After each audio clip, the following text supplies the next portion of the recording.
Now, this is the law of the jungle, as old and as true as the sky. And the wolf that shall keep it may prosper, but the wolf that shall break it must die. As the creeper that girdles the tree trunk, the law running forward and back. But the strength of the pack is the wolf. And the strength of the wolf is the pack.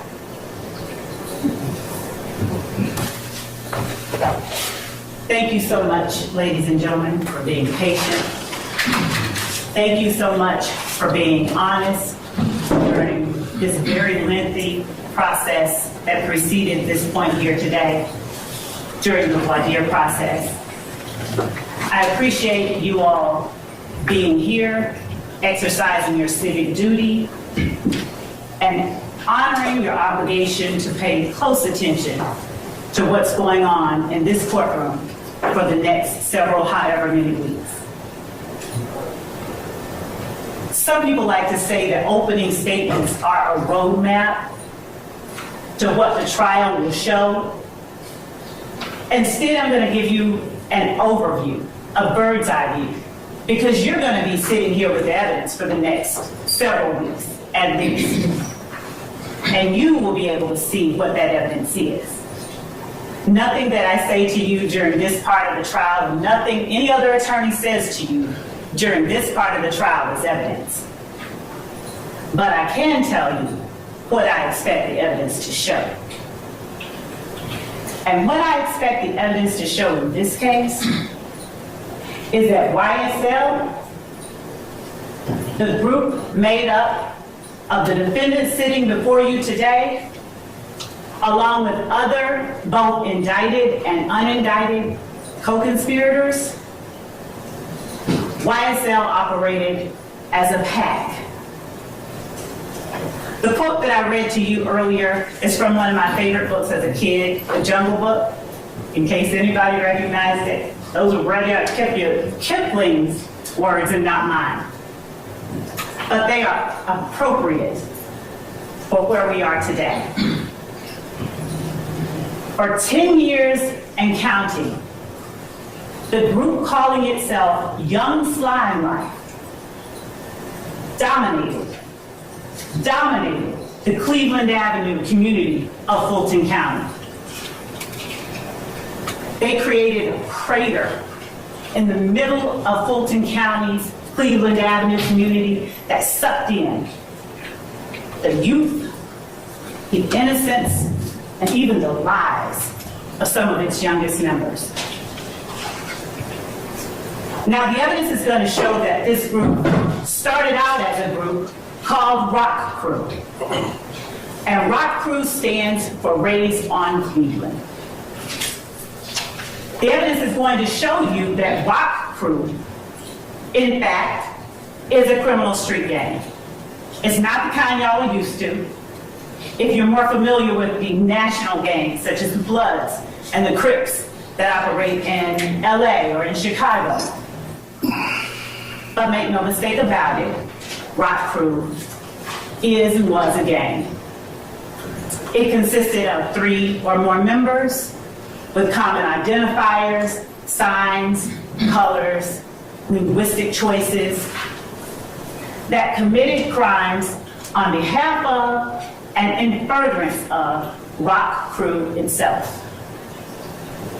That particular organization aligned itself under an umbrella of a larger, more traditional street gang called Sex, Money, Murder, Bloods. They adopted the nomenclature.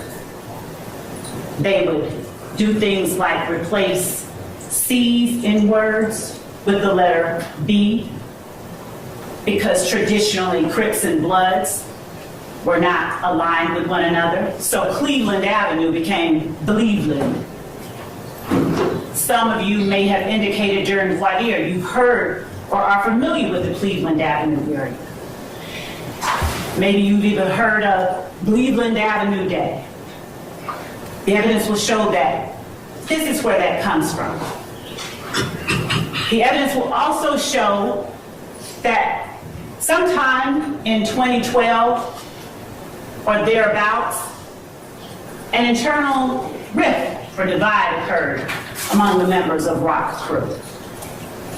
Now, the defendant, Jeffrey Williams, seated back there yawning right now, he was an original member of ROC crew. And the kind of crimes that ROC crew did consisted of smash and grab burglaries, stealing ATM machines, things of that nature. When ROC crew split up, YSL, or Young Slime Life, was formed. And the defendant, Jeffrey Williams, was its proclaimed leader. Young Slime Life came about and consisted of 3 or more people when it began. 3 or more people who were willing to and who did commit criminal street gang activity, that is crimes, that were intended to further the purposes and advance the directives of YSL itself. Now, there will be no evidence of a written contract or anything like that. You won't see bylaws of YSL, because this was a group of people associated in fact, who used common identifiers, common names, common colors, common symbols to communicate with one another and to express themselves to the rest of the world.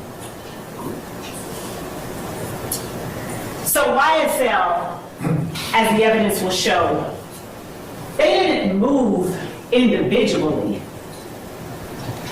The members and associates of YSL, they moved like a pack, with the defendant Jeffrey Williams as its head.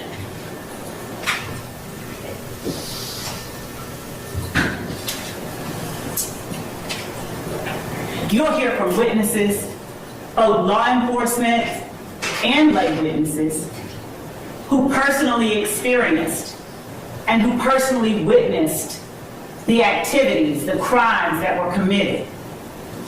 You will hear from law enforcement officers like Kimberly Underwood and Tyrone Dennis, whose main goal wasn't to go out in the streets and lock up people who looked like them. It was actually to touch souls in the streets, to touch young people, and to alert them of the dangers and the drawbacks of becoming a part of and becoming involved in gangs like YSL and ROC crew. You'll hear about conversations with educators. You'll hear from members and associates of the gang itself. Now, as to how those members and associates will respond or act once they're actually in court and on the stand, that's something that I am truthfully not able to predict to you fully. But the court has given you instructions on determining and judging the credibility of the witnesses. And I trust that all of you will in fact follow those instructions. The evidence will show that YSL checked all of the boxes for being a criminal street gang. As I stated earlier, they are 3 or more people associated in fact. Their members commit crimes on behalf of the gang. They commit crimes such as armed robbery, hijacking, motor vehicle theft, theft by receiving, stolen firearms, so many stolen firearms, possession of a machine gun, and narcotic sales. And last but certainly not least, murder. What you will not hear any evidence of is that the defendants were not involved in a criminal street gang. You will not hear any evidence that they did not commit crimes on behalf of YSL. And as I stated to you earlier, what I'm saying to you now, this is not... Let me object to that statement, please. Is burden shifting? Object basis? Burden shifting. And under Parker versus the state at 277, Why don't we take that up then? 39. I'll note your objection. I'm sustaining the objection. Why don't you rephrase, madam? Yes, Your Honor. Just rephrase it.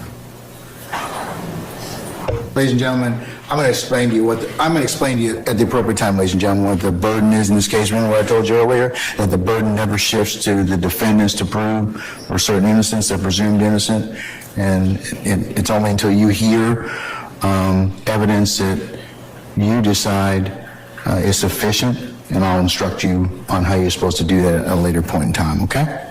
All right. The evidence will show that YSL did not adhere and does not adhere to all of the customs of a traditional street gang. And the fact that YSL does not mirror all the customs of a criminal street gang, the evidence will show makes it no less a criminal street gang.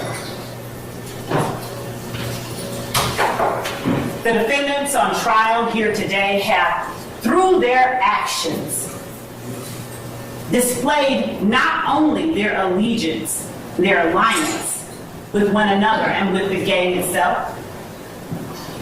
Through their actions, they have displayed an unspoken agreement to participate in that gang through a pattern of illegal activities.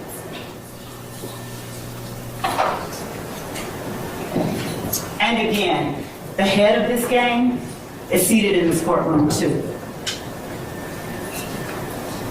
The last paragraph of that poem that I read that spoke to you earlier goes as follows.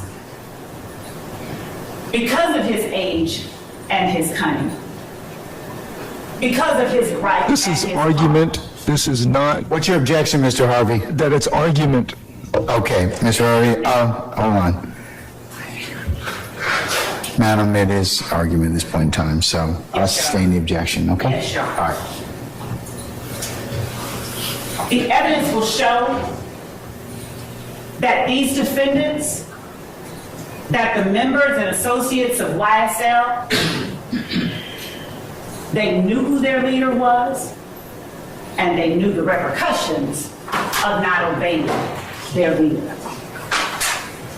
You will hear evidence that when members and associates of YSL got in trouble, got locked up, the first person they called was either this defendant or one of his family members.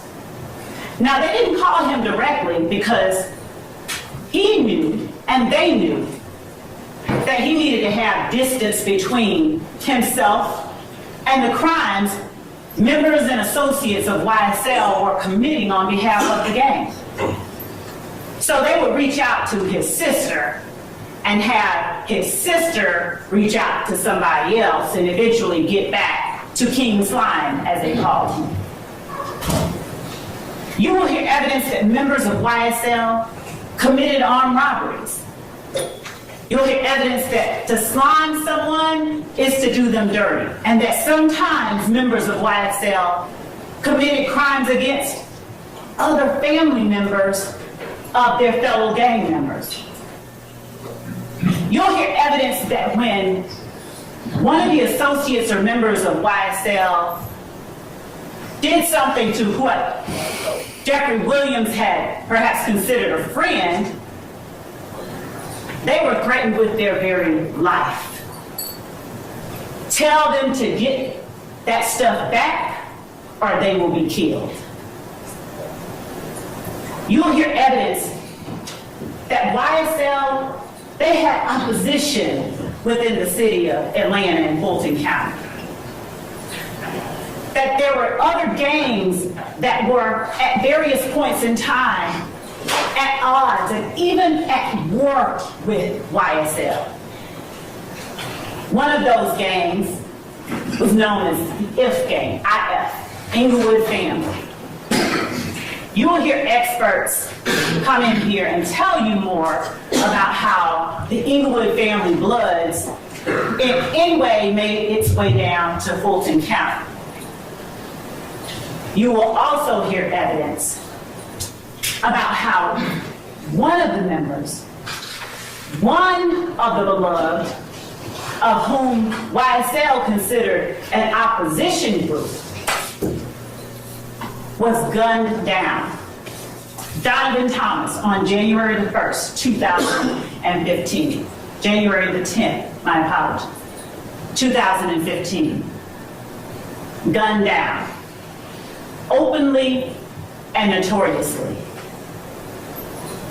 Because the evidence will show that part of the reasons that criminal street gangs operate the way that they do is to establish dominance and to establish control and to establish fear. You're going to hear that this gang stole at least 3 lives from this community over the last 10 years. At least 3 that are referenced in this indictment. You'll find that as a result of this gang's activities, a young woman who had nothing to do with either YSL or any of their opposition was gunned down by people trying to get back at YSL for what they did. You'll hear evidence that after the murder of Donovan Thomas, no less than 50 shootings occurred over the course of the next several months. You'll hear evidence that hundreds of bullets were fired into cars, into homes, and into people as a result of the rift young Limelight had with other people in the community. So what are they accused of and what are you here for today? The judge read the 4-hour-long indictment to you 12 months ago. He didn't read it to you again today, but he generally gave you what each defendant is being charged with and what the state has the burden of proving beyond a reasonable doubt as it relates to each defendant. But just to broadly touch on those, the crimes that the state will be proving to you over the next several weeks include conspiracy to violate the Racketeer, Influence, and Corrupt Organizations Act. That is an absolute mouthful. So we'll just say RICO. There's no substantive allegation of RICO violations here. And by that I mean there's a difference. Here the state is alleging that these defendants, they had an agreement, unspoken, but no less an agreement, to obtain property, things of value, cell phones, cars, stolen guns, through a pattern of illegal activity. The evidence will show that it's sort of like if 2 people said, okay, you know what, we're gonna go toilet paper our dean of admissions house. And they sat there thinking and talking about it, and someone overheard them and reported them to the police. And the police came and said, okay, I'm gonna arrest you all for conspiracy, for planning to go and do this. The evidence will show that it's not enough that they were planning to do it. Somebody has to do at least one thing in order for those 2 people to be found guilty of conspiracy.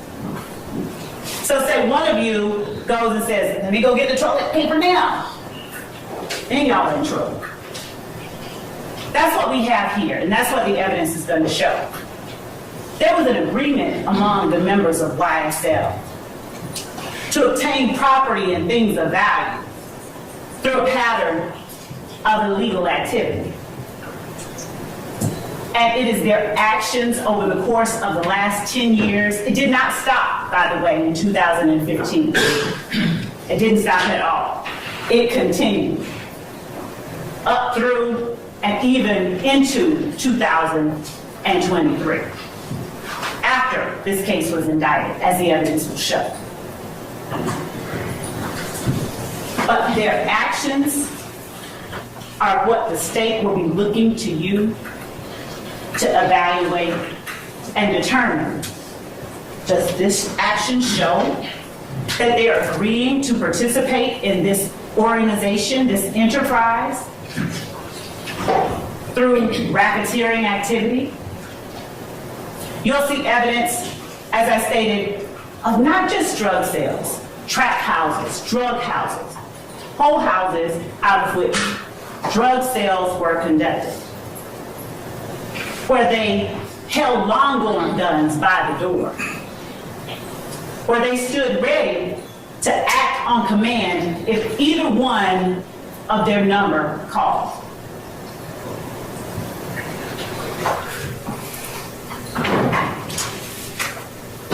Who's on trial before you today is Rodelius Ryan, Marquavius Nichols, Marquavius Huey, Jeffrey Williams, Shannon Stillwell, Diamante Kendrick.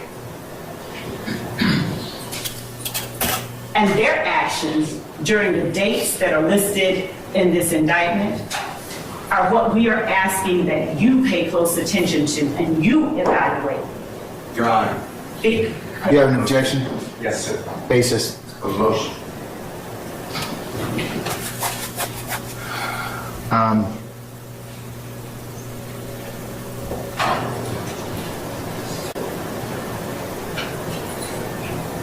All right. Ladies and gentlemen, this is one of our breaks. I'm going to need to probably ask you to retire to your headquarters at your deliberation room, and we'll call you back in just a minute, okay, and when we finish up our business, all right?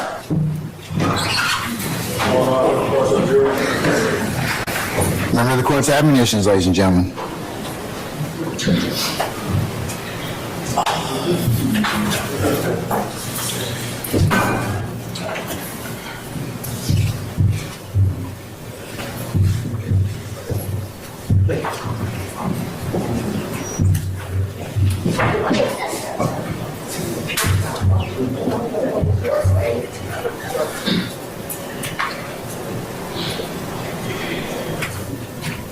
All right, please be seated. Our jury has left us.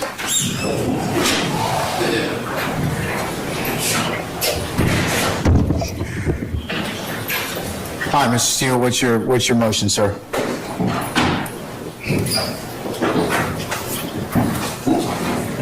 Good morning again, Your Honor. Your Honor, last week, 2 weeks, 3 weeks ago, you ordered the parties to share all of their displays in opening statement to the others so we don't have to have these interruptions. I did that. The state shared with me 4 attachments.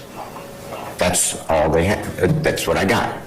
What you just saw on your screen, if you don't remember, I'll ask the state to put it up and I asked for it to be marked as exhibit, is what you already excluded. It states that Mr. Ryan was convicted of murder, and I represent the co-defendant who's not on trial on the appeal. How did that not get sent to me so I could bring it to this honorable court's attention, 1? And 2, how do we just violate court orders? So, yes, I have a serious motion for a mistrial because it's intentional misconduct. That's my motion. All right. And I'd like the screenshot to be captured for Mr. Weaver to put in the record. I'll admit it is next court exhibit in order of the state's presentation anyway, so. All right, so that'll be court 1 for purposes of the trial. So, Ms. Love, what's your response to Mr. Steele's assertion about Mr. Ryan? As it relates to Mr. Ryan and the exhibits that the state intended to play and to display for the jury, I sent to Mr. Steele and everyone else the pictures and the photographs that I expected to use. As it relates to the slide to which Mr. Steele is now referring regarding his representation on appeal, I'm not certain if the objection goes to the fact that there was the conviction, because that's part of the indictment and that's part of the evidence that the state expects will show, or if it's as to his objection about the fact that he represents Mr. Ryan or Mr. Blaylock on appeal. Don't represent Mr. Ryan. Mr. Blaylock, then. Excuse me. I would never said this, ever. That's it. So what's your objection based upon, Mr. Steele? Objection based upon, I argued this before this honorable court. You argued the prosecution that before they ever mentioned my name, you granted this motion. That I did. You brought him up to this honorable court, outside the presence of everybody. We're an open statement. I am lied to. I am saying that. I am lied to. Or anyone else got that exhibit? I did not get that exhibit. And I'm seeing everyone say shaking no. And now it goes against the court's order. We are bound, duty bound, to follow this honorable court's order. I'm going to join in the objection on behalf of Mr. Steele. Let me see the... I can put it back up, Yes, Judge. ma'am. And Your Honor, while I am putting that back up, I will state in my place that initially when there was the objection from Mr. Steele, I didn't have a clue what it was about because I didn't mention his name and didn't intend to mention his name. As I looked at the screen, I saw that part of his name was on the screen for the most part. But I mentioned that, and I ruled upon that last week. I did. That we were not, I would take it as it came in this case, and if the evidence got to that point, then I would deal with it accordingly. Yes, Your Honor. So,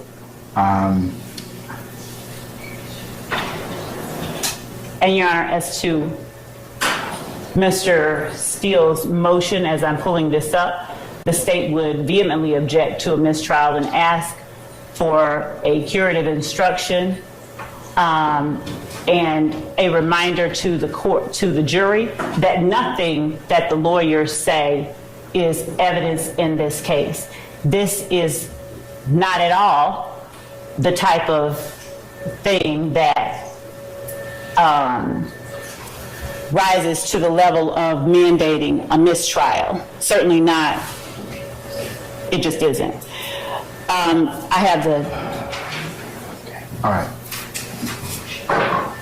the slide. Well, I have now it now. I'm court about to share court this. one for purposes of the motion for mistrial.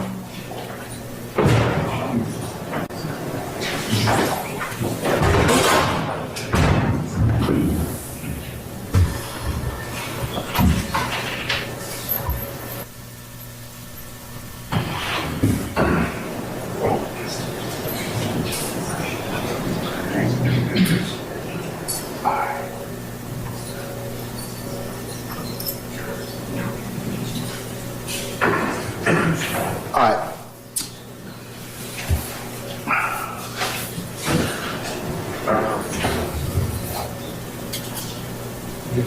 Okay, on slide 11 of 65, that I see where you have that at the bottom, represented by Brian Steele. So we can leave that for the time being. Leave it for the time being because it is what was it was up. I'm going to deny the motion for mistrial, Mr. Steele, but I will go ahead and give a curative instruction to our jurors at this point in time. So, Your Honor, I'm supposed to ask for a re-occurrence report for my mistrial before the next process goes on. I'd like you to do me a courtesy, if you would, and allow me to do that now and preserve the motion for mistrial. you've made your motion for mistrial and the basis, and I'm going to mark the whole state's presentation as court one for the purpose of your motion, and it will go in as stated. And I have two other issues I'd like the court to just take up. One is just remember, I know you ruled on it, but the state said earlier today that Mr. Williams is contacted through parties that they don't know to pay for other people's lawyers. So I think that couples with that exhibit. And number two, I'd like the court to now order prosecution to give me and anyone else who wants to see it. I need to see respectfully what you ordered last week, all of the displays of the state of Georgia that they have not given to us. So that's What do you mean by what displays are you talking about, Mr. Steele? I never saw that. I never saw the wolf. I never saw the indictment. You ordered I gave all my displays. I gave everything to the state. I got from the state. Are you talking about using for opening statements, sir? Of course. Okay. Should have been done. All right. All right, Ms. Lowe. Yeah. Wait. Thank you, Your Honor. Two matters, Your Honor. One, the first thing that Mr. Steele has requested of the court regarding the representation that the state made about other YSL members contacting Jeffrey Williams for representation is absolutely and has always been a part of what the state expects will show at trial. I'm going to deny that portion. But to Mr. Steele's point, I'd already made that issue in terms of his particular involvement, and anything you need to let me know prior to that, and I need to rule upon it, and also subject to foundation. And just like this, so I assume that what you told our jurors is what you expect the evidence to show? Yes? Yes, All right, so definitely. I'm going to overrule that part of his objection. What about the last thing you mentioned? And Your Honor, as to the court's directive that we turn over anything or any exhibits or photographs, that was my understanding of the court's directive, that we expect to show an opening statement. As a matter of course, I can again reiterate the fact that it was an inadvertent omission to leave Mr. Steele, at least part of his name on here. I got that, but he's talking about, is there anything else you're going to use in opening you haven't shown to defense counsel? He's telling us, well, I said that. I told you to do that a week ago. Because here's what I told you was going to happen. I've got a jury that's out right now that's being interrupted. And Mr. Williams, you should have made your motion or should have told me about that an hour ago or when you found out about it. Not hijack me at the bench about that. You did what you had to do, but I'm not happy about that. I'm not happy about any of this. Because this is stuff we could take care of before our jury comes in. And that makes you all, lessen your ability as advocates and lessen our ability for this jury to go ahead and get this case seamlessly. This is what I told you all was going to happen. So, have you given them everything you're going to show them during opening statement? Your Honor, I haven't given them all of the word slides. I did give to them what Mr. Williams objected to. I had given that to them previously. I will give them or share with them the things that have been added as of this evening. And can you do that over the next 5 minutes? I sure can. Deputy Ingram, can you find out if our jurors are ready? Are they with them? Are they ready? Are they still using the restroom? I'll send that to them right now as we're waiting. Your Honor, we have a few. Your Honor, Jay Apt on behalf of Mr. Kendrick. Can we have 5 or 10 minutes to review whatever Ms. Love is going to send us? You can take a comfort break, and I'll come back at 10 of 12. And like I said, whatever we don't finish before 12:15, we'll pick up after lunch. Okay? Thank you, Your Honor. Who's talking? Max Sharp. Yes, Mr. Sharp. On behalf of Mr. Stillwell.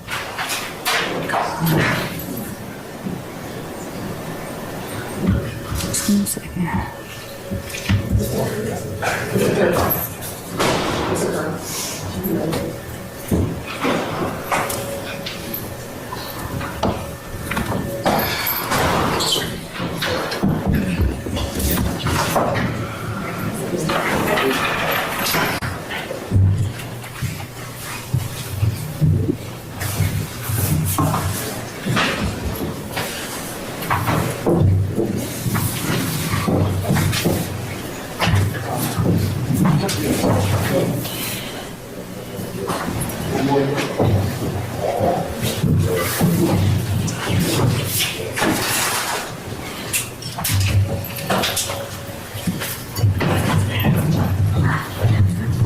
Ladies and gentlemen, please be seated. We're just going to wait on one.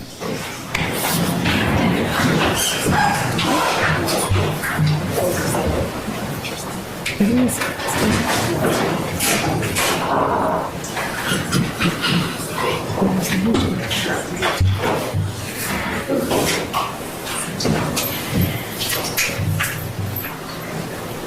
now one. We're waiting on one juror, ladies and gentlemen. Just be at ease just a second, please.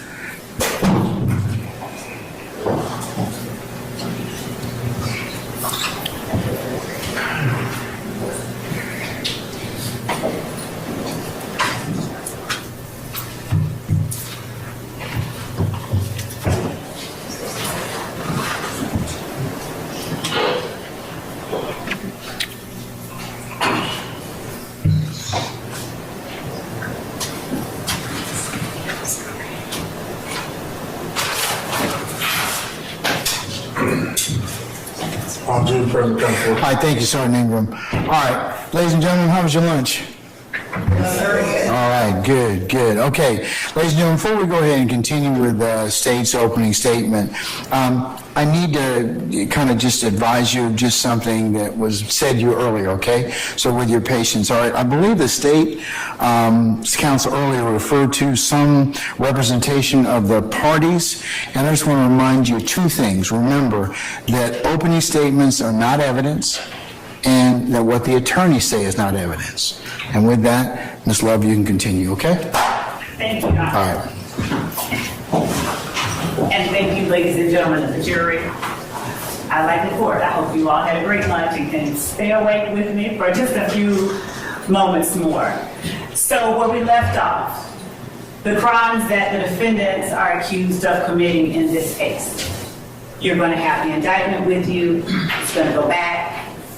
A listing of them include the following: conspiracy to violate the Racketeer, Influenced, and Corrupt Organizations Act, murder, armed robbery, aggravated assault, possession of a firearm during the commission of a felony, possession of a firearm by a convicted felon, possession of a firearm by a first offender probationer, and death by receiving stolen firearms, among other things. This list is not exhaustive. You will have again with you the indictment, and you are to consider as the state admits burden. So breaking it down, the evidence is going to show that the defendants, when we say conspiracy, it's nothing elaborate. It's a legal term, which simply means the evidence is going to show that the defendants had an agreement.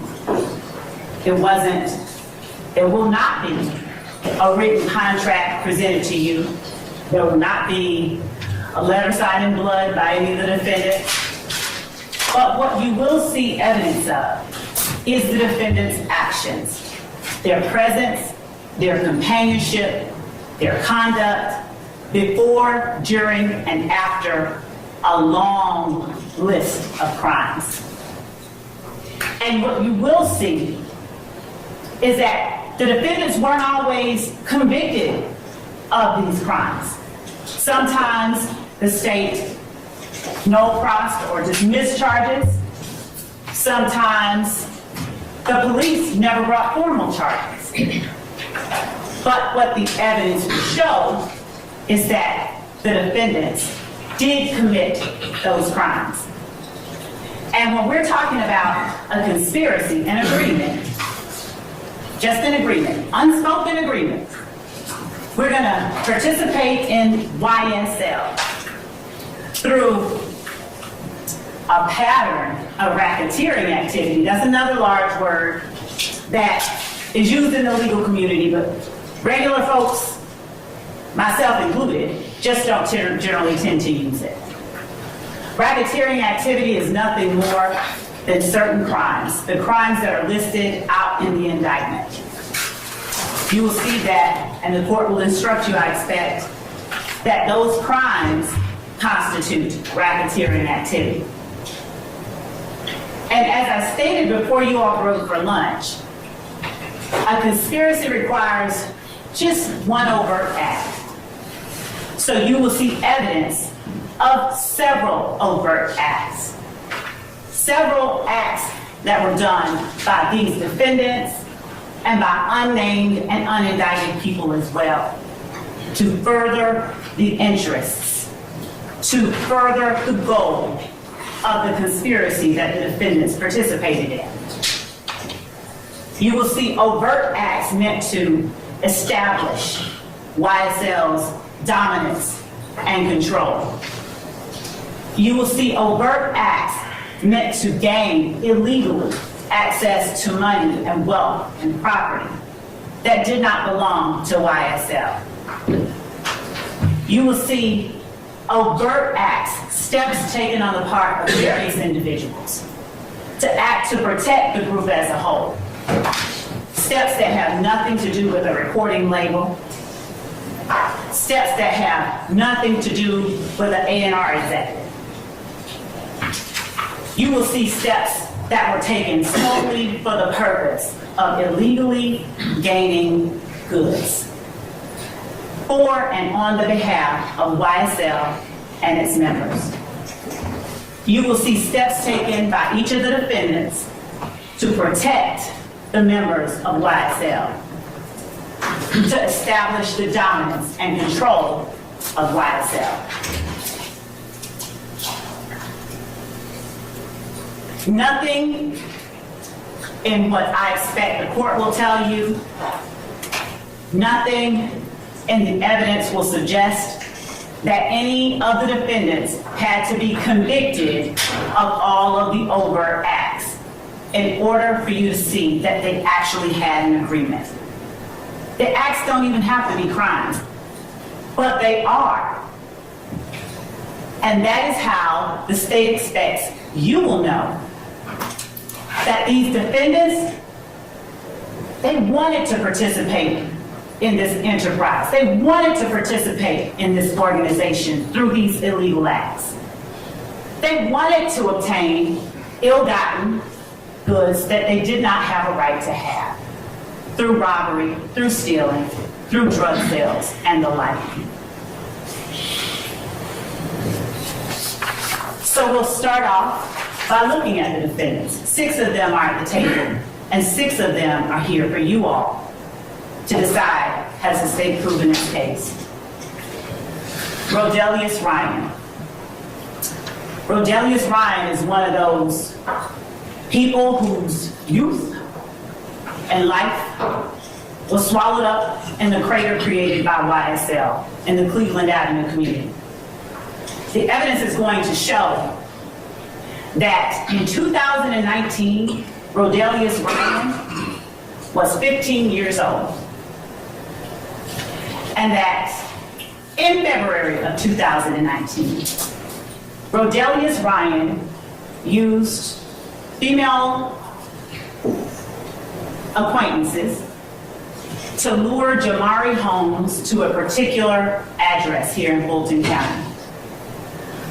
The female acquaintance lured Jamari Holmes to that address, telling Jamari that he would get sex and weed once they got there.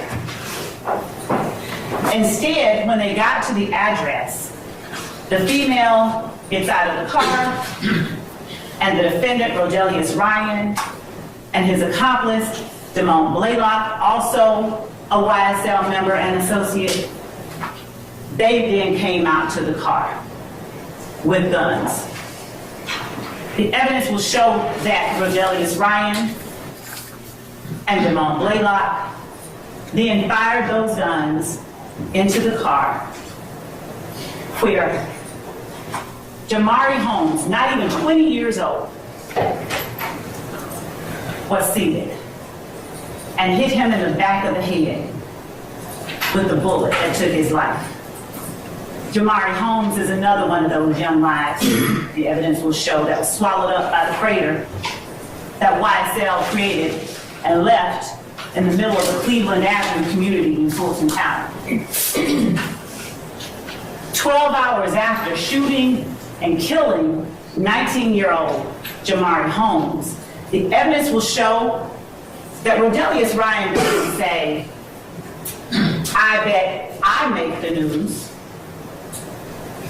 Rodelius Ryan posts on his Instagram account, "I bet YSL makes the news. The evidence will show that in posting about YSL as it related to his flagrant, overt act of extreme violence, Rodelius Ryan was agreeing to and attempting to participate in YSL through this illegal activity. He was promoting the gang. He was showing their dominance. He was showing their power, and he was showing their control. Rodney Uten was also in the car with Jamari Holmes. That's another young life. He wasn't taken, he survived. But he was forever changed by the acts of YSL, conducting and committing violence on behalf of the entire organization.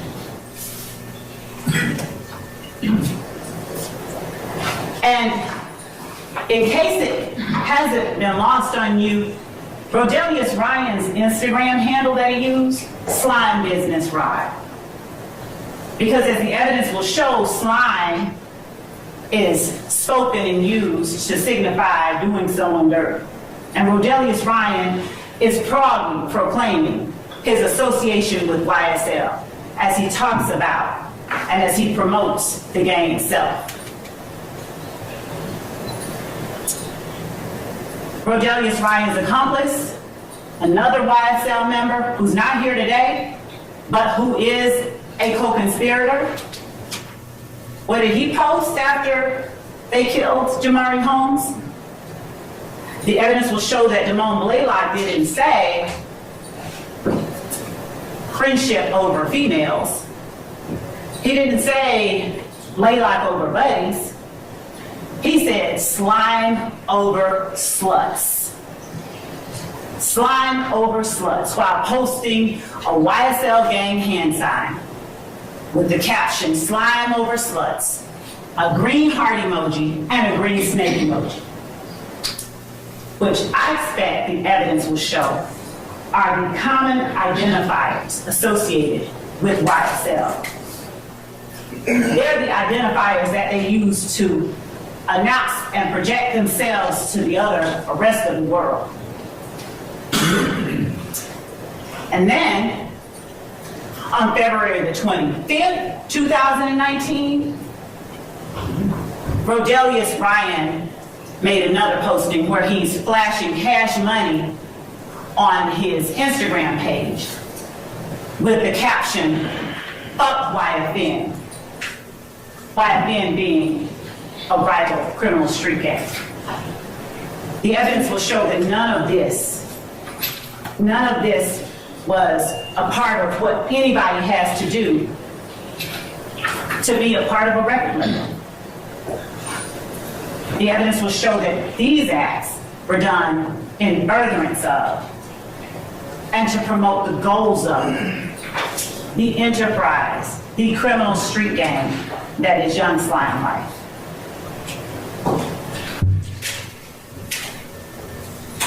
And what did the paper say? 15-year-old, they called Jamari Holmes a known gang member. But the evidence is going to show that that's not who he was to the people who cared about him most. Jamari Holmes was Jamari Holmes. He was a baby, a child, found shot to death inside a stolen car, police said. Jamari Holmes was just the latest victim of YSL's quest to maintain and retain dominance and control of the Cleveland Avenue community.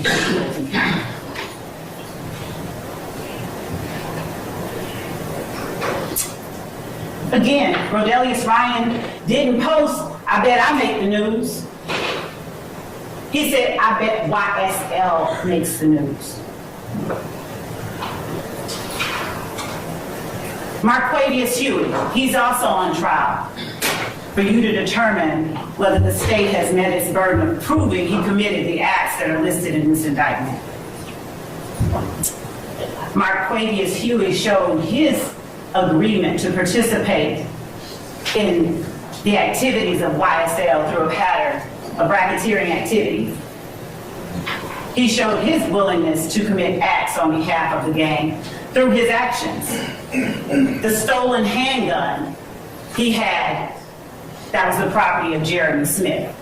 Because as you will see throughout this trial, stolen handguns will become a reoccurring theme.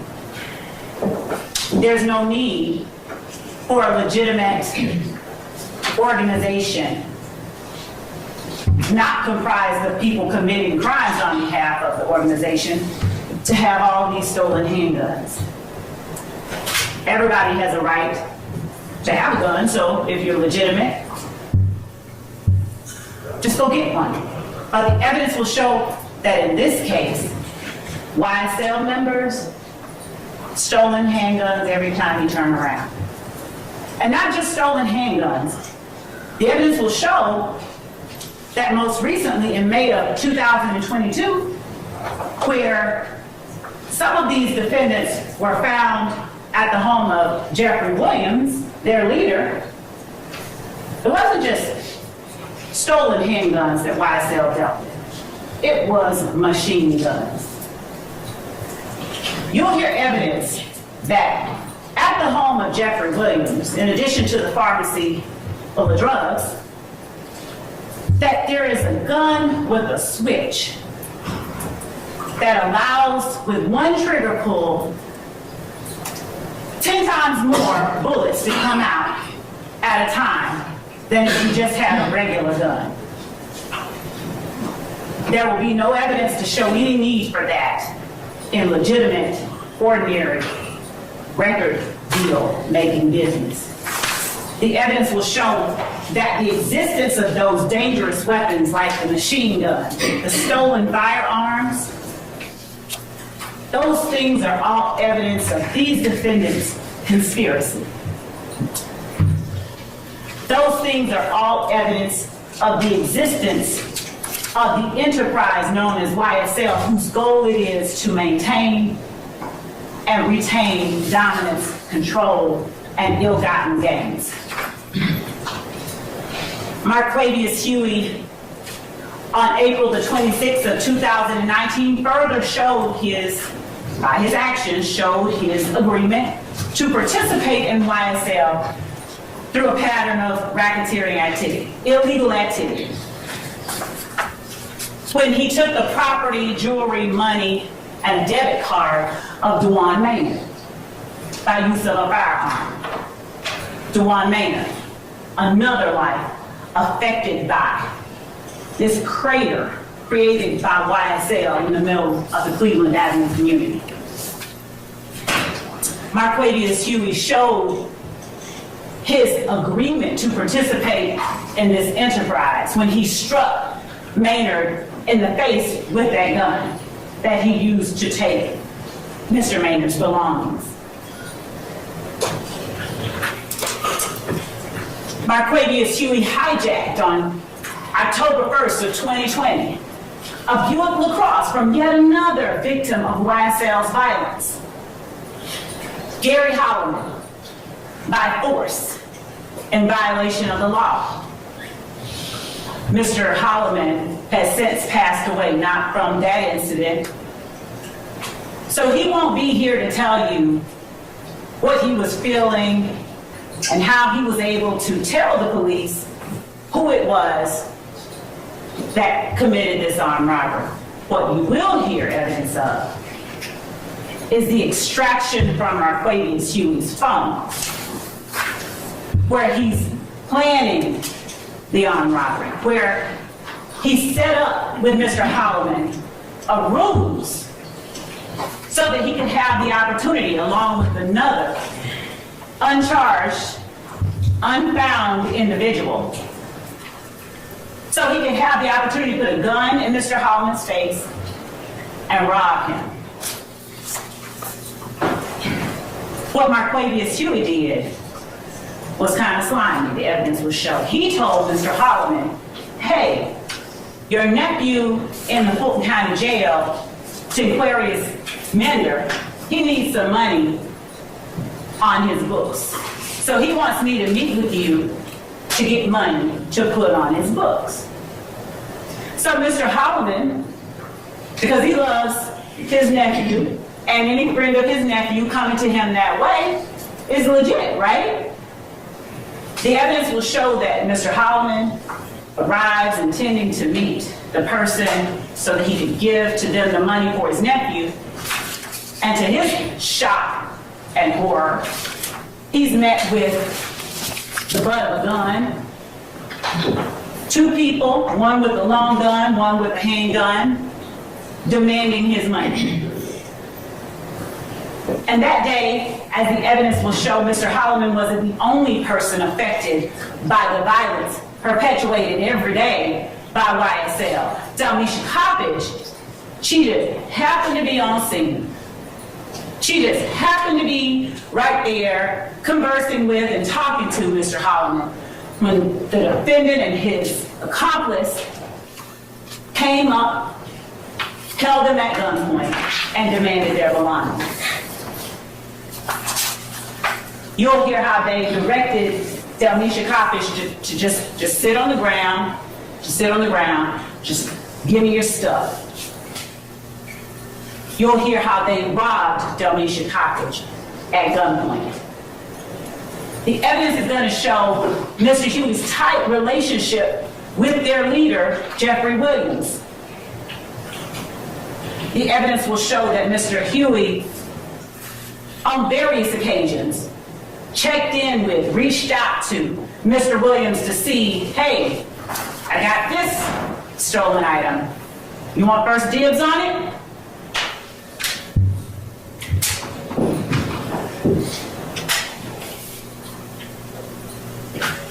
Marquavius Huey's actions that betrayed his agreement to participate in the conspiracy didn't stop with Gary Holloman and Dalmisha Coppage.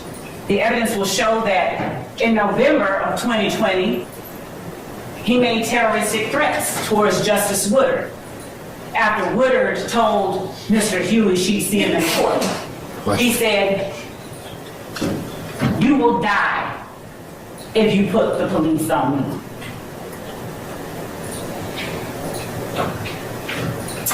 Showing their association, showing their agreement, showing their intention to participate in this organization, this enterprise through a pattern of racketeering activity. The evidence will show that while fellow associate Tinquarius Mender was an inmate at the Fulton County Jail, Mr. Mender, Mr. Huey, and Mr. Williams conducted a recorded video call wherein Mender relays he needed something and Williams pointed to Mr. Huey to take care of it, and then flashed Mender the YSL sign. You see, it's not a crime to flash a YSL sign. The evidence is going to show it's not a crime to participate in a video call. The evidence is going to show that it is not a crime to endeavor to provide something for a friend who's locked up in jail. All of that is okay. These acts aren't listed on the indictment because they're crimes. They're listed because they are actions. Actions that the legalese for is overt acts that reflect each of these defendants' tacit or unspoken agreement to participate in this enterprise through a pattern of racketeering activity, to be a part of this group, to gain ill-gotten goods through crimes listed in this indictment. I don't even have to use the word racketeering. I don't even have to use the word conspiracy. They endeavored to do some illegal stuff to get a bunch of stuff that didn't belong to them. And somebody, more than one, but all we need is one, the evidence will show that at least one person took a step towards furthering that goal. So when you get the indictment, after however long it takes us to get there, and you're looking at 191 acts and thinking, state, really? It's an argument, objection. I sustain the objection. Thank you, Judge. I'll move on. Move on, that's argument. The evidence is going to show that these steps that they took are akin to you just going out and get some toilet paper to further a conspiracy to go TP a house. Doesn't have to be a crime, it's just an act, an action.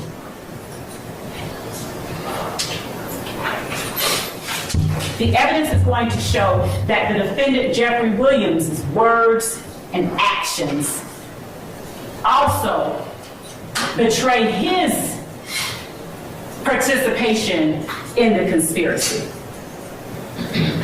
I expect that you will hear from a YSL associate and member at trial that the defendant Jeffrey Williams rented a car, notwithstanding that Jeffrey Williams had his own cars, but he rented a car which happened to be a silver Infiniti sedan that other YSL members, among them Delonte Kendrick and Shannon Stillwell, used when they openly and notoriously gunned down Donovan Thomas on January the 10th of 2015.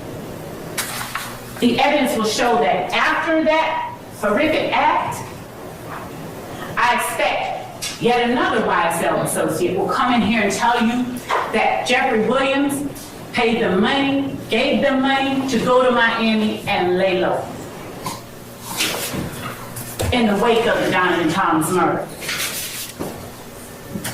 Later that month, on January the 26th of 2015, Demikion Garlington, who isn't before you for your consideration today, but who is in fact a YSL associate and co-conspirator of these defendants, he posted a video of the defendant Jeffrey Williams looking into the camera and saying these words. So, I think lie to their mama, lie to their kids, lie to their brothers and sisters, and then get right into the courtroom and tell the God's honest truth. Don't get it.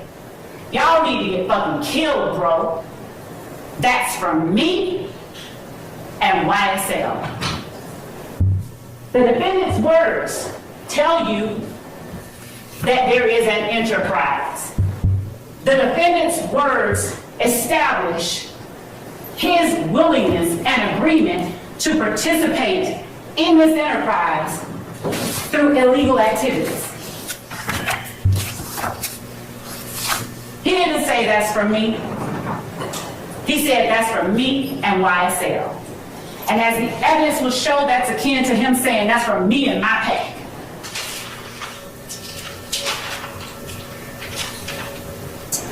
Kendrick's and Williams' words, there's been a lot of talk about lyrics. But y'all, the evidence are going to show in this case, we didn't chase any lyrics to solve any murders. Law enforcement in Fulton County chased the murders and found the lyrics. They're investigating, they're finding out who committed it. And after doing all of that, they happen upon lyrics. Lyrics that have an uncanny similarity to very true and very real and quite specific events, as the evidence will show. Jeffrey Williams' words that he promotes through songs with beats behind them, they aren't random. He tells you, as the evidence will show, take this shit to motherfucking trial. I rap my life for real. For slimes, you know I kill. Trial, I done beat it twice, Kendrick's. I'm undefeated, like feds came and snatched me. I don't know, no point in asking. I was on what? Bleeding. Stuck like a magnet, bitch ass nigga. If we whack them, my young niggas pulling up. Bentleys, Austin Martins, rarest Teslas, strapped with an FN. You're gonna hear a lot about FNs. FNs galore. From here to 2015, FNs all throughout. The incidents that are involving gang members, YSL. Watch me whack that bitch, pop him like assist, Glock with the assist. Incidentally, the gun at the home of Jeffrey Williams on May of 2022 that had been modified with that switch, it was a Glock. Again, we didn't chase the murders. We didn't chase the lyrics, rather solve the murders. We chased the murders, as the evidence will show, and in the process, we just found the lyrics. Jeffrey Williams' words and actions further reflect his agreement to participate in this organization through this criminal activity. He tells you, we committing them crimes. Hop out and shoot. Roll one up for the gang. He's not using gang colloquially. The evidence will show he's telling you they are a gang. You want to be slime? Children of Fulton County, go catch you a body. Me and Lil Bro. The evidence. How would you expect the evidence to show, madam? It is indeed, Your Honor. All right, I will rule the objection. The evidence will show that when Jeffrey Williams is saying me and Lil Bro, we used to steal from the store, we had to stick it and go. He's talking about himself. The evidence will show that this is the man, through the music, that he has been blessed with the opportunity to be able to release and gain wealth from. Through that music, through that blessing, the evidence will show that Jeffrey Williams led the group of people that wreaked utter havoc on Fulton County. Jeffrey Williams' words and actions, as the evidence will show to the members of his gang, you'll hear in a conversation he has with them, y'all ain't beat him up or shot him yet, y'all is getting soft.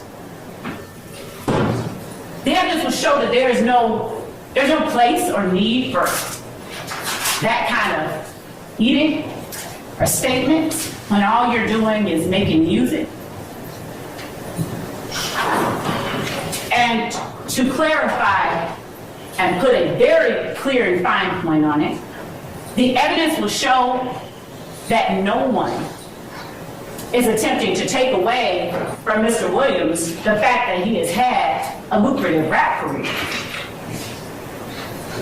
The evidence is simply being put before you to show that he is guilty of committing the crimes that are laid out in this indictment. That he and his fellow YSL gang members and associates on trial before you now agreed to participate in this organization through the illicit illegal activity listed in this indictment. And that they further committed all the other crimes listed in the indictment beyond count one. Because as you'll see, count one consists of 191 overt acts. Acts that aren't all crimes, they're just acts. But counts 2 through 65, the ones that have these defendants' names on them, are the ones you're here to evaluate whether or not the state has proven.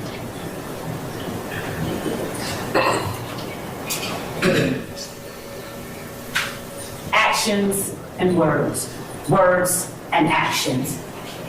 The evidence will show that this was Donovan Thomas in life,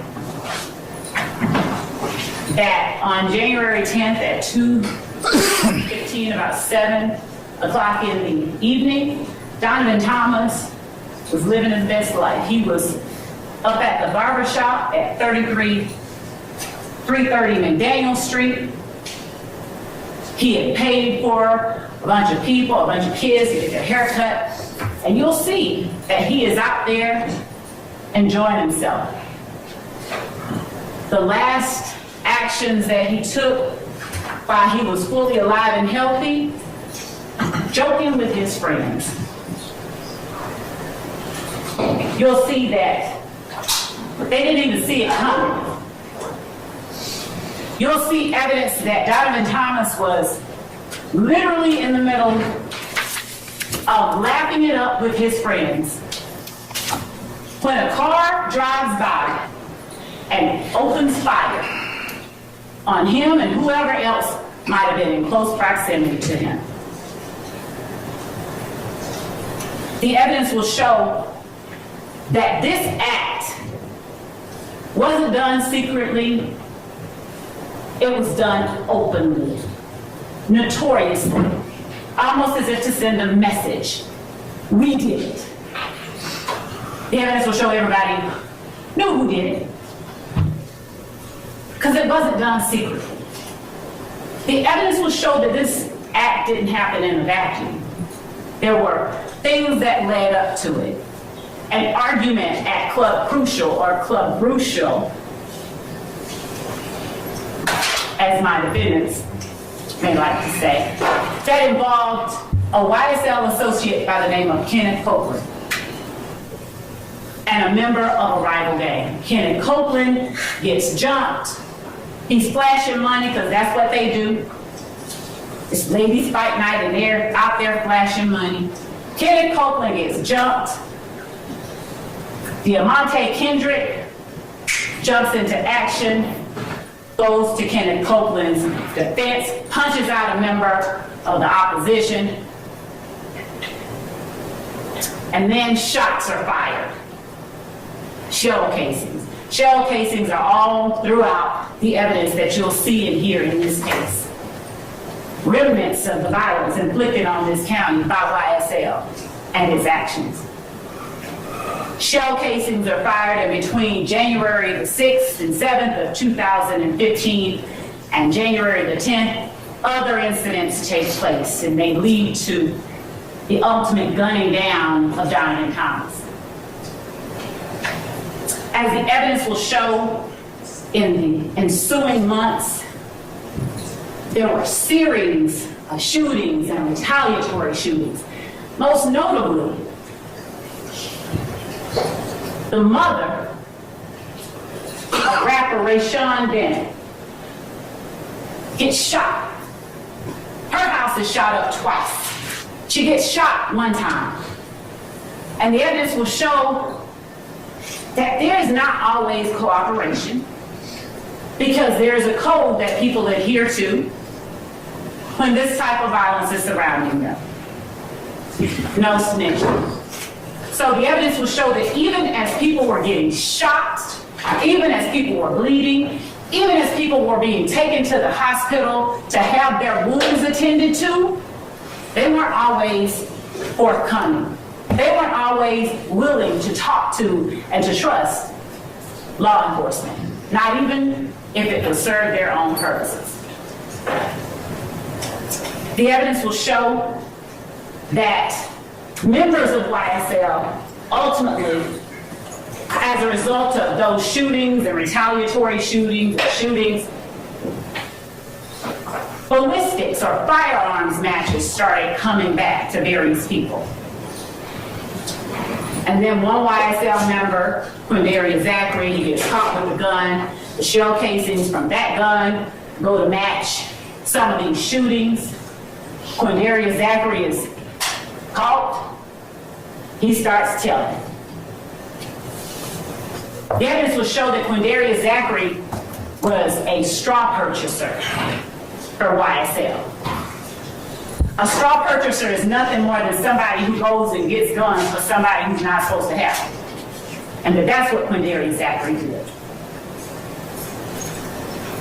Firearms found in the hands of Kenneth Copeland led to further revelations to the police and law enforcement. The evidence will show members of YSL were so eager, so gangster about acting on behalf of and in the protection of the defendant Jeffrey Williams and YSL, that when Wayne Carter, otherwise known as Lil Wayne, came to town to perform at the compound while the defendant, Jeffrey Williams, was performing in Lil Wayne's hometown, according to word from the people that talked, getting booed at the time. Members of YSL show up at the compound, locked and loaded with guns. Evidence will show that security knew to be on the lookout for members of YSL. The authorities were alerted to ongoing public rifts and back and forth between the defendant, Jeffrey Williams, and members of his gang, and statements being made publicly on social media about, towards, and threatening Wayne Carter. So when Tyrone Dennis, who is working an extra job, he is a law enforcement officer.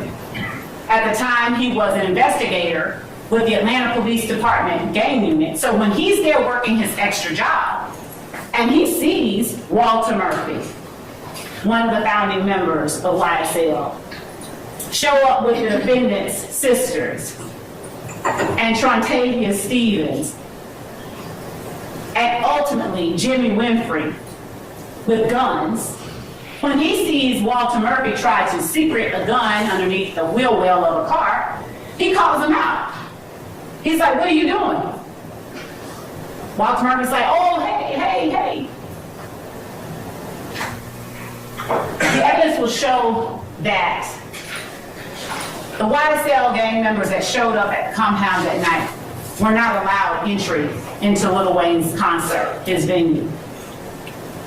So what they did was they waited until Lil Wayne leaves, gets in his tour bus, and is attempting to leave the area. They get up beside the tour bus and they unload bullets into the man's tour bus. Bullets. For nothing, except to show their dominance. There will be no evidence that Lil Wayne threatened either of them that night.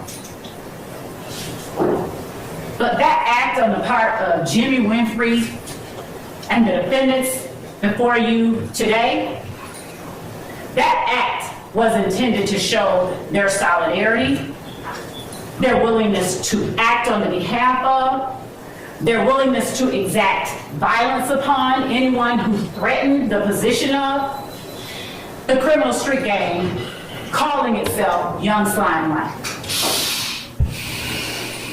You'll hear evidence that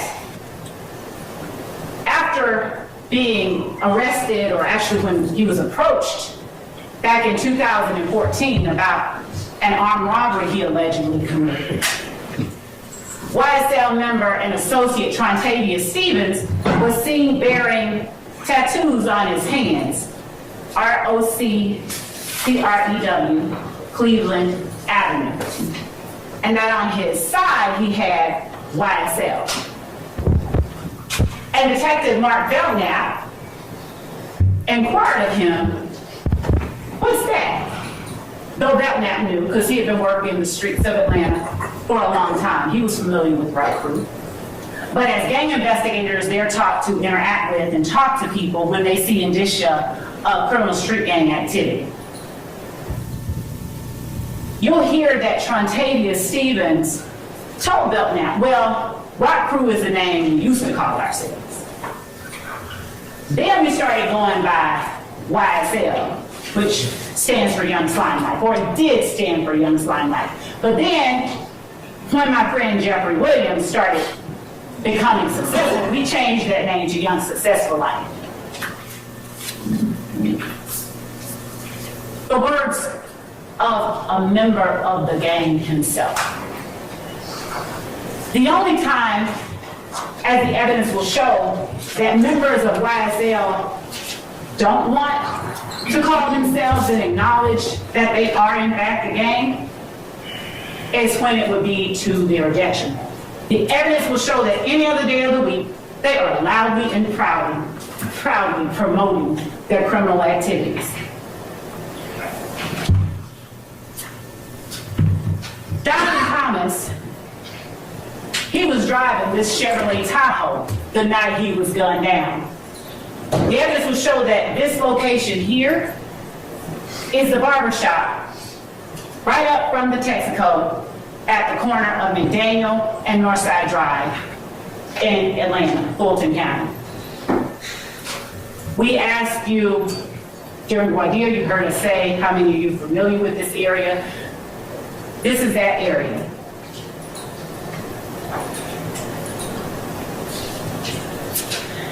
The evidence will show that that is the way that Donovan Thomas looked last time his loved ones saw him.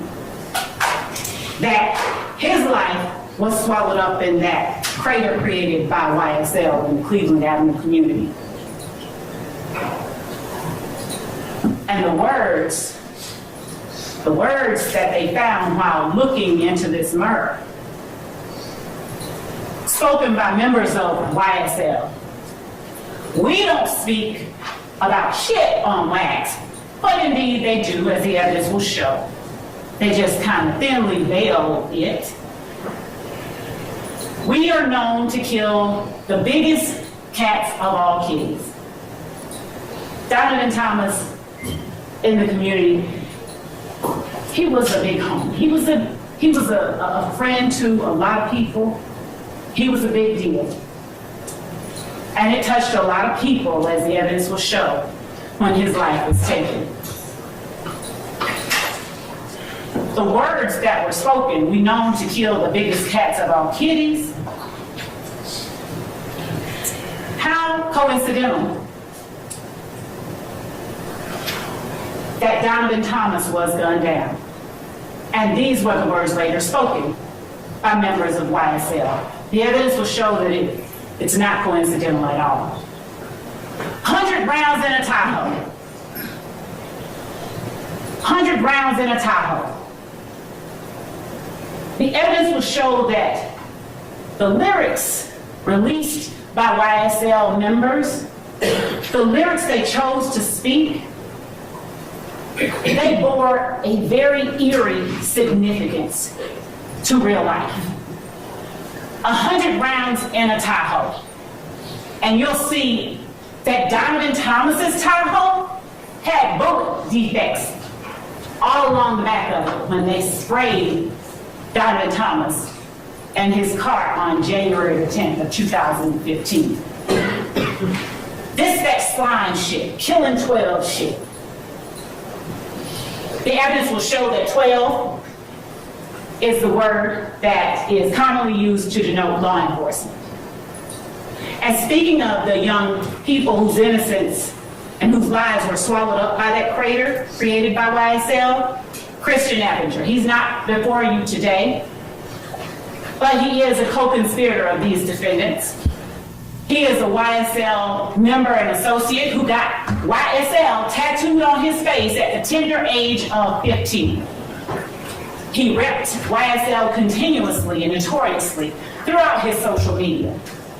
The evidence will show that at the age of 16, he, along with an accomplice, robbed a young woman by the name of Taravia Hill at gunpoint in front of her child. And that at his sentencing hearing, Taravia Hill, seeing a young black boy, who could have been her brother, cousin, she actually advocated for Christian Eppinger's lenient sentencing. So Christian Eppinger, he wasn't sentenced on what he was originally charged with. With the acquiescence of the victim, Christian Eppinger received a lesser sentence.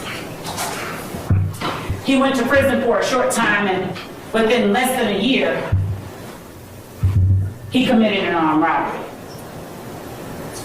And when law enforcement officers are out there looking for Christian Eppinger, who incidentally constantly posted on social media with the guns and his gang signs and the green emojis with the gun pointing to the camera or to some other emoji talking about how he reps hard for YSL. When law enforcement officers, specifically a law enforcement officer just 30 years old by the name of Officer Rogers, When they go to apprehend Christian Eppinger on this armed robbery he committed after being released from prison, having robbed Taravia Hill, they do everything they can to take him in without causing any harm to Christian Eppinger. But you will see that while he's being taken into custody, what Christian Eppinger does, he takes the firearm of this young officer. He pulls it out of the holster and he fires, putting 7 bullets in Officer Rogers. The evidence will show leaving a law enforcement officer with PTSD after he has tried to humanely apprehend a member of YSL. The evidence will show that this person depicted here is Marquavius Greer, also an associate, but perhaps more importantly, the brother of the defendant, Jeffrey Williams. Christian Eppinger was so deeply entrenched, ingrained with, loyal to YSL, he's even posting free bitch as Marquavius Greer served a sentence for murder. Who said they want smoke? Christian Eppinger, as he's calling himself YSL Briss. Note that Chris does not start with the letter B, but it does when you're associating yourself with a criminal street gang who aligns itself with the Bloods. And that's the tattoo that Christian Eppinger on the side of his face proudly publicized on June 27, 2015. He wasn't even 16 yet. New ink with the green snake emoji and a red heart.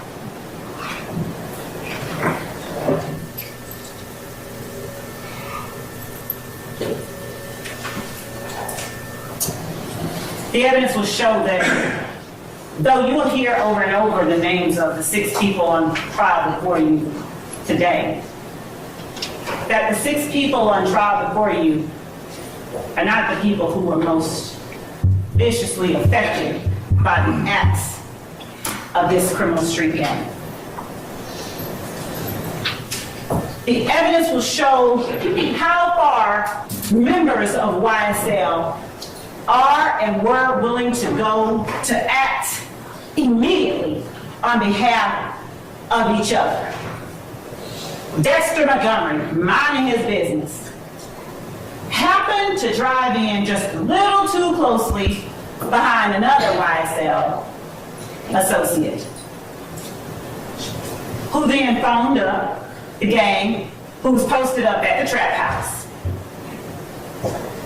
And in minutes, 2 more YSL associates showed up with a long gun and handguns. Dexter Montgomery had no idea he was about to lose half of his head that day.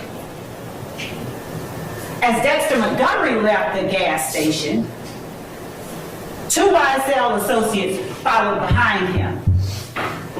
And as he stopped at a red light, they opened fire.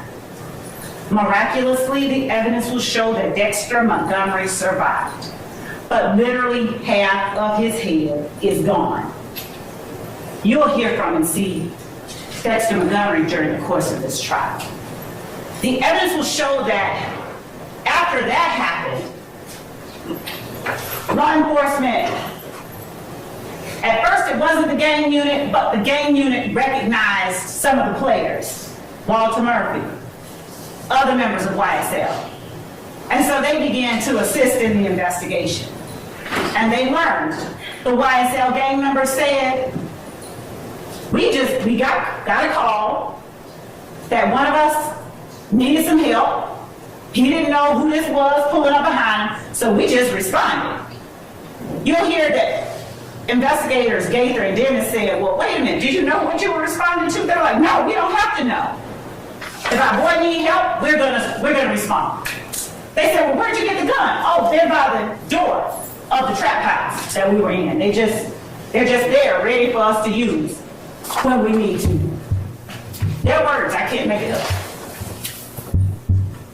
The evidence will show that actions of YSL, gang members, and associates on behalf of their leader when they felt someone disrespected Jeffrey Williams or any other member of their pack. They made threats. Not quiet, whispered threats, loud, public threats with wide, vivid displays of firearms. We're not going back and forth. There's about to be some Biggie and Tupac shit and shooting up Wayne Carter's tour bus. The evidence will show that all of those actions, they're not elements of the offenses that are charged in the indictment. We don't have to show those things in order for you to find them guilty, but the evidence will show that those things prove the existence of the conspiracy, of the agreement itself. The agreement on the part of these defendants and other charged and uncharged co-conspirators to be a part of this organization known as Young Slime Life through a pattern of this illegal activity outlined in the indictment.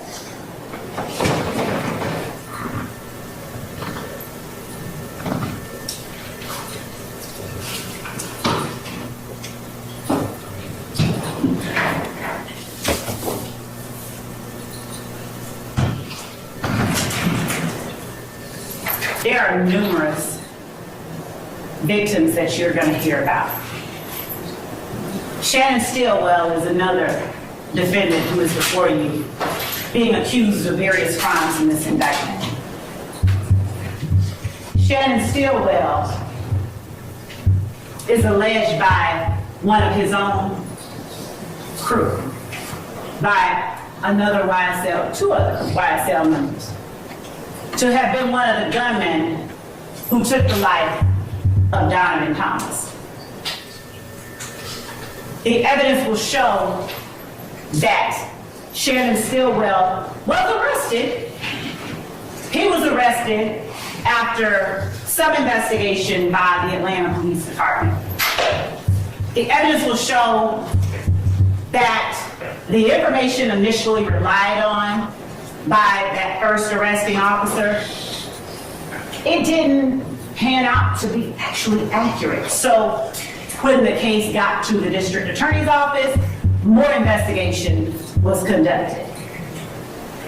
The evidence will show that the office didn't just take the word of the person who originally identified certain people as having committed the murder of Donovan Thomas. Instead, as the evidence will show, what our office did was dig to find out whether the people who were talking were actually in a position and a place to know the stuff that they talked about. And what they learned was that that person originally relied on by Investigator Thorpe, that person was just lying.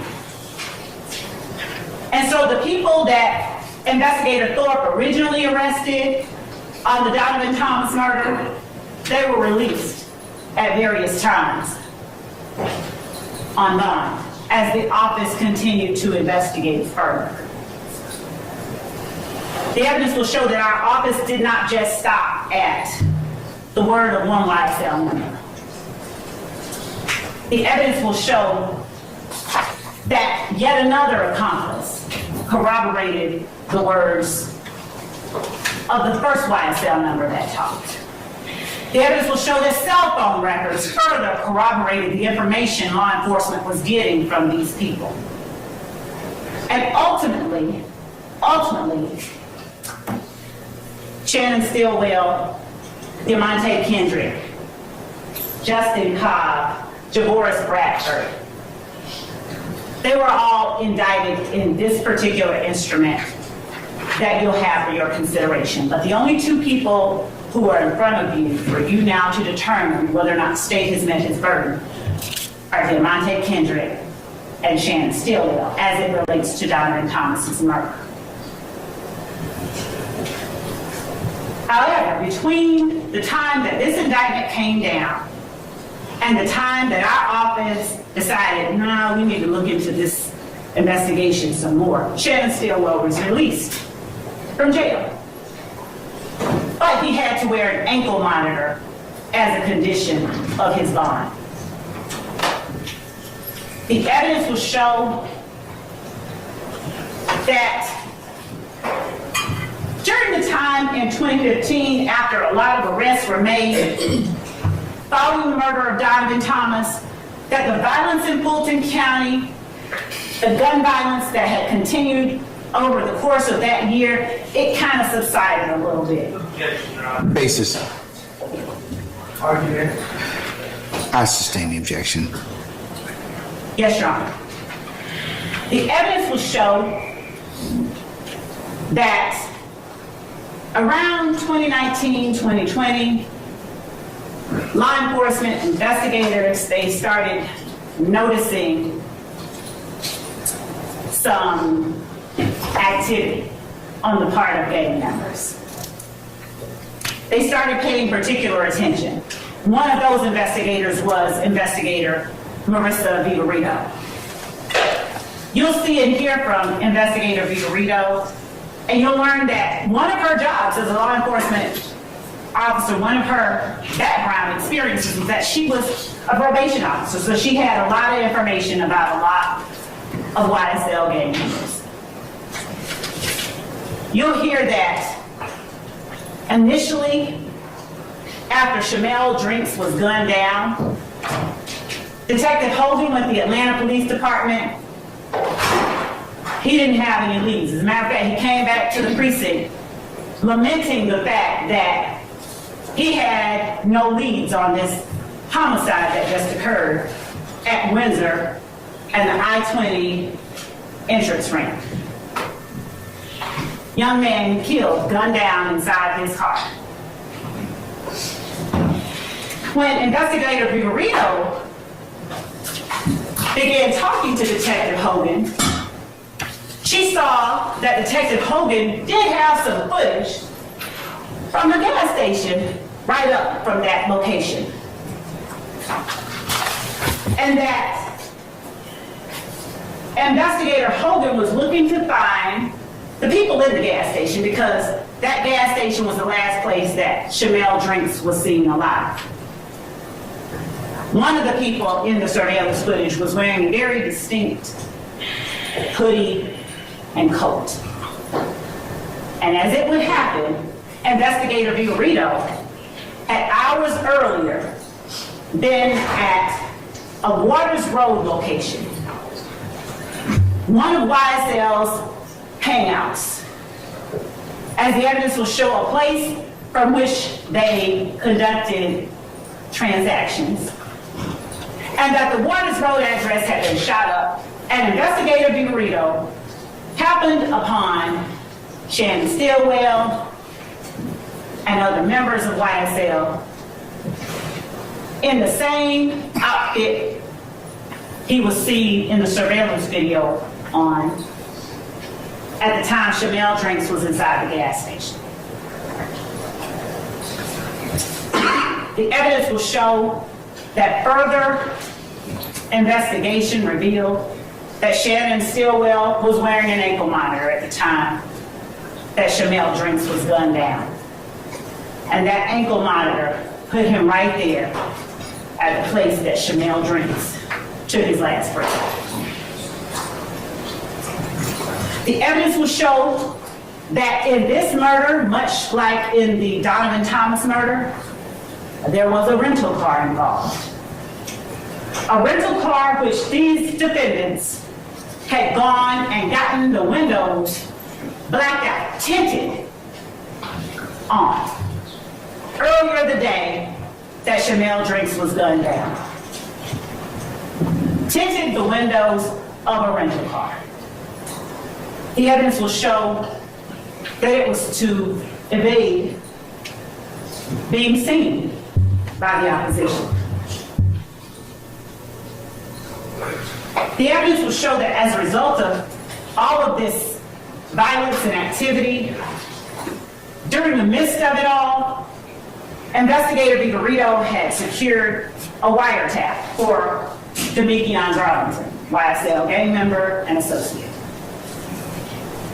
She was able to listen and detect hours of the goings-on of the enterprise.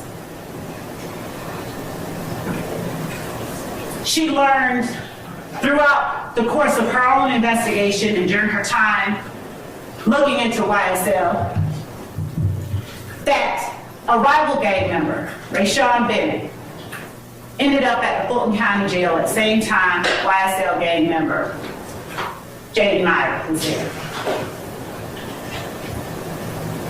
The evidence will show that Jaden Myrick, upon seeing Lucci, reaches out to get permission from King Slime to take Lucci out. The evidence will show that Jaden Myrick actually endeavored to stab Rayshawn Bennett to death, but that he was unsuccessful.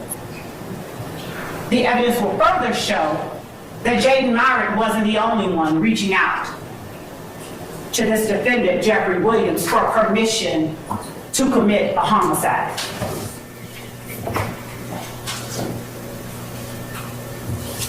Looking at Shannon Stillwell's words along with his actions, happening upon the lyrics while trying to solve the murder, the evidence will show that law enforcement found one nugget spoken by Shannon Stillwell. I just beat a murder rap, paid my lawyer $30 for that, after he was released on bond for the murder of Donovan Thomas, and before he actually took the life of Shamel Drinks. The evidence will show that the young man on the left is Shamel Drinks in life, and that the photograph on the right is what was left of Shamel Drinks after YSL and the crater it created in the middle of the Cleveland Avenue community took that life from his family, friends, and loved ones. I said a lot, and I'm not the only one you get to hear from today. So you might be happy, I'm about to sit down. I want to ask you to make use of those notepads and those pencils that you have in your possession. The court's already giving you the instruction, take notes. Rely on your memory. Use the notes to document and help you remember after you've heard weeks and weeks and weeks and scores of witnesses who said what. I expect that as you listen to and evaluate witnesses who come in to testify, there will be witnesses who you discover changed their stories from the time they first made a statement to the time they actually had to appear here in court, in public, and telling folks. I expect that the evidence will show that there are some witnesses you will assess are just scared. Some are embarrassed, some are intimidated, some don't want to remember, some just plain don't remember. The court alone gives you the law on how to deal with and how to assess those witnesses. I only ask that you follow closely the instructions that the court gives to you. Look at who the witnesses are. Look at who they look at while they're on the stand, who they don't look at or won't look at while on the stand. Look at how they answer questions posed to them from the state versus questions posed to them from the defense. And if the occasion arises that you find that a witness, as presented in court, says something different than what they said previously, you determine why it is you believe that they said something different once they got in court. Words and actions. The defendant's actions coupled with their words. They prove the existence of the enterprise. Their actions and their words, the evidence will show, proves their agreement to participate in this enterprise through these illegal activities outlined in the indictment. Preserving, protecting, enhancing the reputation, power, and territory of the enterprise through acts including murder, assault, and threats of violence are what the evidence will show these defendants did over the last 10 years. The evidence will show that the violence didn't stop in 2015. Preserving, protecting, and enhancing the reputation, power, territory of the enterprise by the posting of messages, images, videos, and songs demonstrating their allegiance to the enterprise and a willingness to engage in violence on its behalf are what you'll see evidence of over the course of the next several weeks. Maintaining armed individuals, ready and willing to preserve, protect, and enhance the reputation, power, and territory of the enterprise through the use of violence. It's what the witnesses and the evidence you will see proves to you. Obtaining money and other property through illegal activities like robbery, theft, and illegal drug sales and distribution. And obstructing law enforcement, killing 12 shit. Investigations and court proceedings through witness intimidation and attacks upon law enforcement officers. You'll see it for yourself. The children whose innocence this organization claimed as its own. And in the end, the evidence is going to show you that YSL is a RICO enterprise, nothing fancy about it. The evidence is going to show you that it's also a criminal street gang. Those two are not mutually exclusive. That these defendants participated in this enterprise in a way that had nothing at all to do with the record label, except maybe their actions as reflected in their songs made their music more real and perhaps more appealing to somebody. The evidence will show that the defendants, they talk about YSL while they talk about the crimes they committed. And while they talk about the crimes they're going to commit, you'll see that this evidence proves that YSL is a criminal organization. The defendants have been associating together for many years, committing crimes together against the general public, against rival gang members, as the evidence will show, against law enforcement, and against each other. The evidence will show they agreed, they willingly participated in these activities.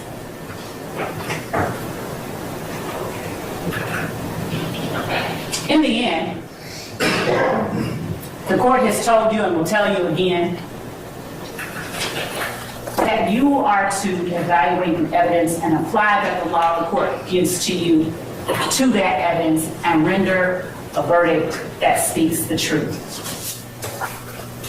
I expect that at the close of this evidence, you'll see that the defendant's presence, companionship, and conduct during all of these illegal activities, their words and their actions, not only show the existence of the criminal enterprise called YSL, it also shows the conspiracy.